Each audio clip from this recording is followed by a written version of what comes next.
So 2 weeks ago, I was out in Salt Lake City. I did a trip with Ratio Christie. We went actually with a group called Maven Ministries.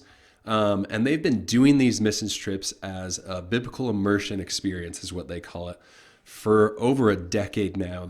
The people involved, the ministry itself has been around a little bit less than that. They've been doing the trips all together as the people on staff for actually over 2 decades.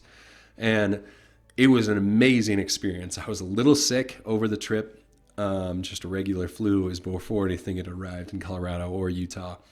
But the trip itself was amazing. It was just such an amazing opportunity to be able to share Christ with others, and really made me realize this huge group of people that need to hear the gospel right here in the United States that we often forget about, that is really, by mission standards, an unreached people group. And it's crazy for me to think of that, because I think generally when we think of unreached people group, what we think of is the Middle East. We think of Asia and North Africa. Those are what missions declare as the 1040 window. And in that, it's basically just the latitude and longitude 1040 that generally most of the unreached people groups fit into. But statistically, when we talk about what qualifies a group as an unreached people group, mission standards kind of put it as, if less than 2% of them are evangelical, then it's viewed as an unreached people group. And statistically, when we look at that, a lot of these cities, even some of the bigger cities in Salt Lake, qualify as that, which is a crazy thing for me to think about. So, for instance, just to throw some of these statistics out there, looking at Ephraim it's a very small town. It's just around probably 10,000 people, pushing 12 with the students of the college there. So the thing that I think makes it a little bit more important is being a college town. And so 3% of that city are evangelical Christians. And this is something that's even taken a dramatic jump in the last couple of years with a ministry that we worked with a little bit while we were down there for a short time. If you go to St. George, that's a town of 80,000 people, and less than 2% of that city is evangelical. Eagle Mountain is 0.7% that's evangelical. 93% of that town is LDS, is Mormon. And so you see this huge need, and people think of Salt Lake as also being huge in that, but actually Salt Lake, we're seeing the number of LDS dropping quite a bit, but that doesn't mean now that those people are reached. What we're seeing is actually it's become now a majority that are just atheists. And this is part of the need, even just with reaching out to Utah as a city in itself, or as a state in itself, is that ultimately those who leave the LDS faith, knowing that most of this, the whole state, especially in some of these other cities outside of Salt Lake, are less than 2% evangelical, the hope would be when they leave, of course, that they become Christians, real Christians. And we'll talk about why I would say Mormons don't classify as Christians in a minute here. But right now, I want to just talk about the need in Salt Lake, or in the greater Utah, to have missions, to be reaching out to this area. And part of that is that once someone leaves the LDS church, Latter-day Saint is what LDS stands for. I'm saying that because Mormons have kind of said now they're trying to steer away from the name Mormon. And it's more of something that they won't want to use for themselves, but they have less of a problem of us calling them that. But I've just decided that I'm going to try to make a habit of saying LDS, because I think it will help people hear who are LDS to listen what I have to share more, because they're seeing that I'm taking that step to respect them in that. All of that to say, when someone leaves the LDS church, they pretty much always just leave the faith altogether. They don't become Christians. And this is part of the sad part about it, and part of the need of it. And part of what I came to realization in this trip was I can't just go talk with a Mormon. I've developed a real heart and a real desire to reach the LDS people. But what I've realized is much of the time, my strategy in doing that has been to focus on here's why I know your faith is wrong. And ultimately, what that ends up doing is it brings someone just to objecting or rejecting the LDS faith, but not necessarily embracing Christianity, because it's been so ingrained in their minds that here we have the LDS church that in their view is a restoration, not just even a reformation of what the church should have been, as we think of like Martin Luther's reformation of the church. They look at it as the church went full apostate, meaning the whole church lost, in their wording, the power of the priesthood or the keys of the priesthood. And so no longer do they represent the church in any way in the way that God designed it, in the way that Jesus set it up. And so if that's true, and then it turns out the LDS church is false, then Christianity itself must be false in their minds. And so my goal has shifted from, instead of focusing on, I need them to reject Mormonism, to instead focusing on, I need them to understand that if Mormonism is false, it doesn't mean that that Christianity as a whole is false. And so I look for what can I build up in their faith of the things that they do have right, because ultimately a Mormon does have a lot of things right in an understanding of they do believe in the Bible. Now they'll caveat that with so far as it is translated correctly, but they do believe that the Bible is true to some extent or another. And it's better for me to build that up so that if they do start questioning, they've at least seen the foundation of, okay, now I know the LDS church is false, but I still know the Bible is true, or I still know that Jesus did rise from the dead.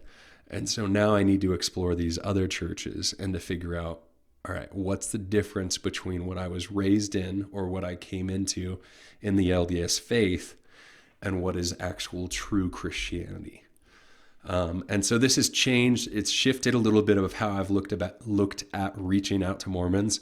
A lot of what I've talked about in the podcast already is how we need to have a roadmap in our heads of how our conversation with someone needs to go. And so I've shifted mine after this trip. I've realized that my focus has been disproving Mormonism as a whole. But instead, now my objective is I want to come with giving them a few points of here's how we know Christianity as a whole is true. And that might mean I'm bolstering their faith to some extent in the LDS church for the things that the LDS church has right, which isn't as much as they may think, because there's a lot of theology that's missing in there. And this even is part of some of the need and the reason why we need to be talking to Mormons as well. As part of what we did on this trip was we went door to door. We kind of flipped the tables on them a bit. We went door to door and we did evangelism. It was a highly evangelical trip. It was a really amazing experience, like I said. And one of the things that we did in that is we went around Provo, which is the part of Salt Lake City that Brigham Young University, BYU, is in. And we knocked door to door and we talked with people there. And they were very open to talk with us because so many of them had gone on mission themselves. They had done their year and a half if they were a girl, or 2 years if they were a guy, of going door to door doing missions. And so they know what it feels like to be rejected in that way in those conversations and whatnot. And so what I realized in a lot of that was, unfortunately, many of them have never heard the real gospel. So many of the people we talk to, we ask them, have you heard someone from the evangelical perspective explain to you what the real gospel is? Or at least how we understand it, if we're trying not to be a little abrasive by saying you believe the false gospel and say real gospel to them, even though we do have the real gospel. So many of them, even who had gone on the mission though, hadn't heard it. And that just broke my heart, because I realized here are people that had gone on mission to places like Georgia, North Carolina, right in the midst of the Bible Belt, the evangelical heart in some sense. And they're going door to door, sharing what they believe. and we're not doing the same when they knock on our door. That we have this opportunity to share the true gospel with people that are literally coming up to our door and knocking on our door and giving us the opportunity to share the gospel, and we're not doing it.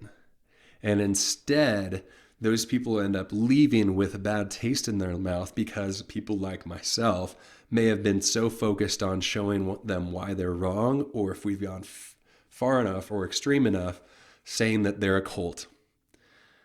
And that's been some of their experiences, and it leaves this bad taste in their mouth of, I don't want to hear what you have to say because you didn't share the love of the true gospel. And you were focused instead on showing why my faith was wrong. So it's shifted my way of how I want to talk to Mormons about their faith. So knowing this shift, knowing that I'm looking at this a little bit differently as far as how I want to share the gospel or how I want to talk with Mormons in my day-to-day conversations, a huge part of what I've realized is I want to focus on the gospel. I want to make sure that they understand what the biblical gospel truly is. And with that, there's a couple of things that we have to remember in the midst of that. First of all is Mormons define their terms very differently than we do. So you and I might try to get to the heart of what is the gospel by asking, how does one acquire salvation? And that seems like it'd be really cut and dry, getting to ultimately, are you saved by grace or by works? Or ultimately, do you get to heaven by doing this, this, and this, or this, this, and this? But their meaning of salvation means something entirely different. This is why whenever you're talking with a Mormon, instead of just assuming you understand what they mean by the terms that they're using, because they're going to use the same terms we do, but they use it in a different way than we mean them. So for instance, salvation. If you ask them, how does one acquire salvation? They're going to say it's totally by the work and the grace of Jesus Christ and what he did on the cross. But they don't mean the same thing by salvation as we do. They understand heaven to be three different realms: celestial, telestial, and terrestrial kingdoms. And so in those kingdoms, you can get into the lowest kingdom simply by believing. Actually, you can get into the second highest kingdom simply by believing in what Christ has done, and you're saved in that sense alone. You can actually reach the lowest without even faith in God at all, and just by living a good life, not murdering anyone. And so they mean this in a completely different way. If you ask them, how does one acquire salvation? They're probably going to tell you what is required to reach the terrestrial kingdom. And so that just means you have to have a belief in God and a belief in Jesus. And so that is what saves you. But really, in order to get to the highest level, and in order to make it to the celestial kingdom, then you have to actually be Mormon or accept a baptism of the Mormon faith or the LDS faith. Sorry, it's ingrained in me. It's hard to move out of saying Mormon. But you have to actually perform these works of the temple rituals or accepting the baptism of the dead on behalf of you after you arrive into the heavenly realms. These sort of things are requirements beyond that. And what we see is ultimately the Mormons' faith. And part of what is important to remember here, and if you have a Book of Mormon, then I would encourage you to mark some of these verses that I'm going to mention, to just be able to see and point out to them how we don't mean the same thing when we say that you're saved by Christ and Christ alone as they do. And so, for instance, when we look at 2 Nephi 25:23, it says, "For we labor diligently to write, to persuade our children, also the brethren, to believe in Christ and to be reconciled. For we know that it is by grace we are saved, after all we can do." 2 Nephi 25:23. So I'd encourage you, if you have a Book of Mormon, mark that passage, tag it with a little bookmark, so if a Mormon comes and knocks on your door, you can point out these passages and point it out to them. If you don't have a Book of Mormon, they actually have a really nice app that is called the Mormon Library, or actually it's not the Mormon anymore. It's just called the Library. If you look up LDS Library You'll see it, and it's just got that little picture of the angel that they have on top of the temples blowing the trumpet, who's the angel Moroni.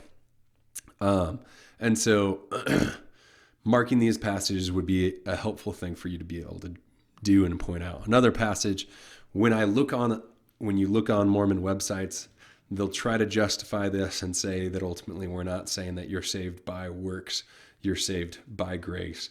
And they'll point out other passages, but ultimately you can see that even when they're trying to reconcile that, they're doing it by what we call eisegesis, which is inserting your doctrine into the text rather than letting the text speak for itself.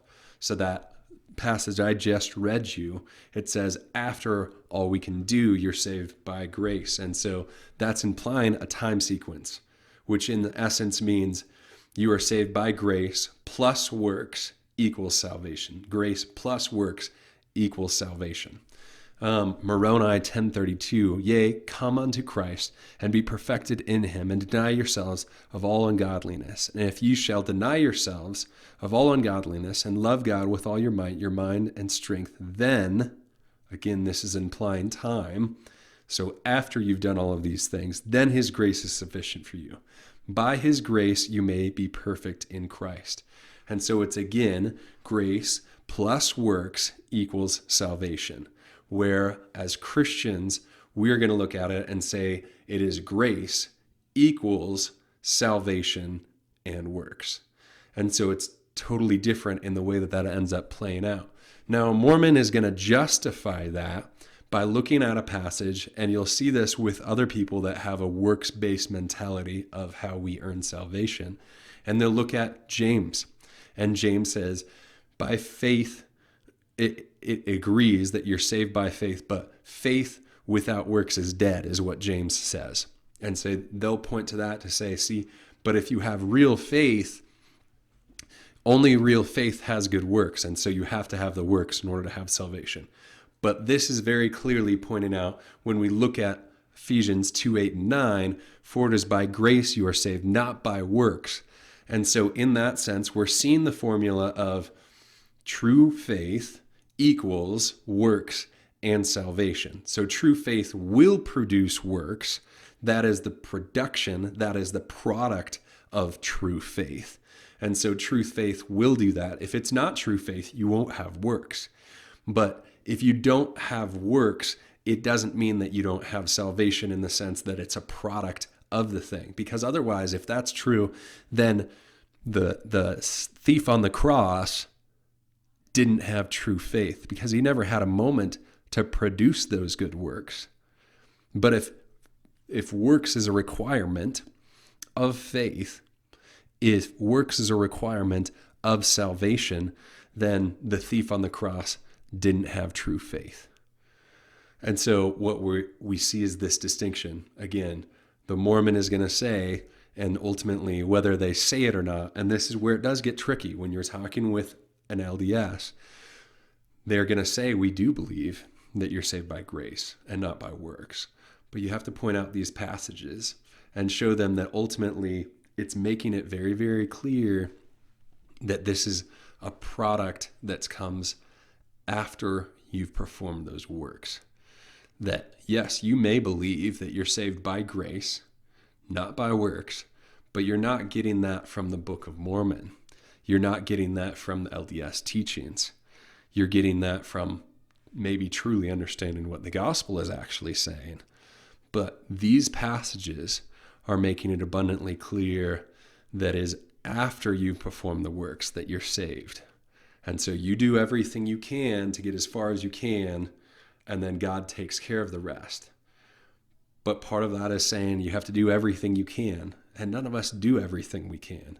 The simple fact that some of us aren't out right now with coronavirus going on to do what we can to help every one of our neighbors or do anything that we can in a moment of not watching a movie instead of reading our Bible or helping those who are in need. We don't do that. We never will. And that's part of what we have to realize. This is this is what ultimately always separates Christianity from every other religion in the world, not just Mormonism that wants to masquerade as if it's Christianity. This is part of their reason that they're wanting to say we are the Church of Jesus Christ of Latter-day Saints rather than saying Mormon anymore is because they want to associate with Christianity. There was a time that the LDS faith was really wanting to distinguish themselves from the other Christian denominations, as the way that they would phrase it. But now they're starting to want to sound as a part of the group. But ultimately, what it comes down to is they're making the same mistake that any other religion does by saying we have to earn it. Every religion, this is part of what makes Christianity totally different. Every religion on earth, except Christianity, ultimately says there's a difference between you and God because of your lack of whatever it may be, and you have to work your way up to that point to have either a relationship with God or become like God yourself. But Christianity is the one religion that says, yes, you're right, there's absolutely a gap between us and God, but that gap is not filled by your works. It is filled by God's works, his work on the cross and your faith in it. End of story. Also, we see in Romans that it talks about that if a gift, somebody's wages are not counted as a gift, but as recompense for their wages. If you had earned it, then it would no longer be a gift. And we know that grace is a gift, so you can't earn it. It's not a works thing. You don't earn a gift. There's no way that you look at it and you say, thanks for this gift, I deserved it. Then it's not a gift anymore. That's the whole point of it. And so if grace is a gift, it's not something that we can earn. And that's what we have to make abundantly clear to the Mormon, is to distinguish between how they understand the gospel and what the biblical gospel actually is. And hopefully in the midst of that, in these conversations, what we're also doing is we're building up their faith and an understanding in the things that they do have right and what they do understand of the Bible being true, that God exists and that Jesus is God. Because if we don't do that, as we're seeing when those people end up leaving the Mormon faith, they leave the faith altogether. They leave religion altogether and become atheists. And that's why we're seeing a city like Salt Lake that is now majority atheist. Not LDS, not Protestant. It's majority atheist. And so hopefully this gives you a little bit of some things to look at. We'll probably talk a little bit more about Mormonism in the next few weeks because it's just been on my mind after this trip. Give me feedback. Tell me how this mic sounds, if there's some different things that I need to tweak, how the video sounds. I'm going to try to get some sort of, or the video looks, I'm going to get some sort of different background here, or I might start recording at school. I'm not sure how it's going to end up looking. But yeah, hope you enjoy it. Give it a like and subscribe on YouTube, on whatever podcast place you're listening to. That helps just get the word out a little bit more.